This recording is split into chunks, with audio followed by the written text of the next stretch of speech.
Hey there everyone, coming at you with a new Elder Scrolls Legends card reveal from the Fall of the Dark Brotherhood expansion coming on April 5th, and so I'm going to go ahead and jump right to it because when someone has a big dramatic build-up in their video waiting for the card reveal, I skip that part of the video and go to the card reveal. I want to know what the card is, so I'm going to go ahead and skip the fanfare, get right to it.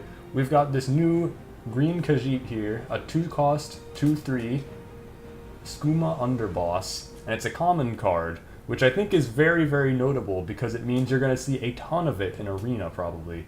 I mean, it's got a fair stat line for the cost. 2 drops are hugely important.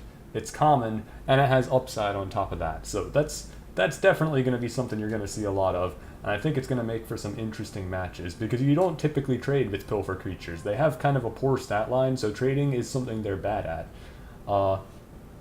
And for anyone unfamiliar, for anyone who doesn't know, the Slay keyword, it's a condition like Pilfer. You know, Pilfer isn't an ability in itself.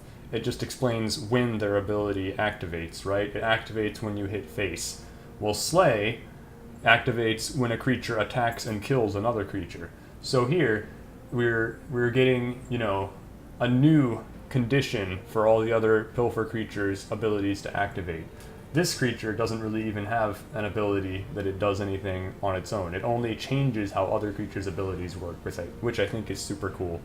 So yeah, we'll see a lot of that in Arena for sure. And in Constructed, I'm honestly not great at gauging the power level of creatures, but I think we could definitely do some cool stuff with this, and I can think of a couple streamers already off the top of my head who we will for sure see experimenting with this, myself included. I definitely want to play around with it some. There are a few things that pop into my head, a little pipe dream scenario here and there. One card that I think it'll do very well with is the Kinral Burglar.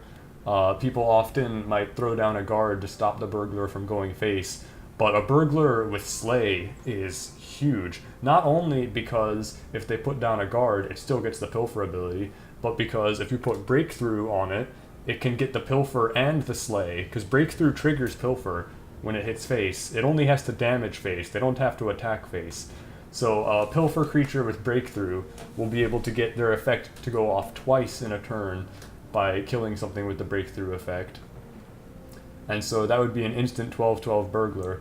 It's also worth noting that if you don't go for the Breakthrough strat and you just trade, you can still be getting value on all those creatures without breaking any of the opponent's runes. That's a big thing. Like if you wanna play a slower game and you've got their burglar, normally you'd have to break lots of runes and risk, you know, a Fighters Guild recruit or a javelin or whatever shutting you down.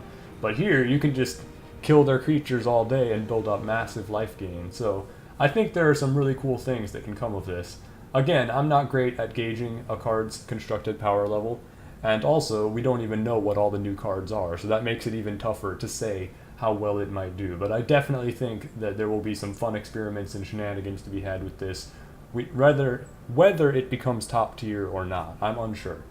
But anyway, I'm excited for an Arena. I play mostly Arena lately, although we'll probably be getting into a lot of Constructed next season.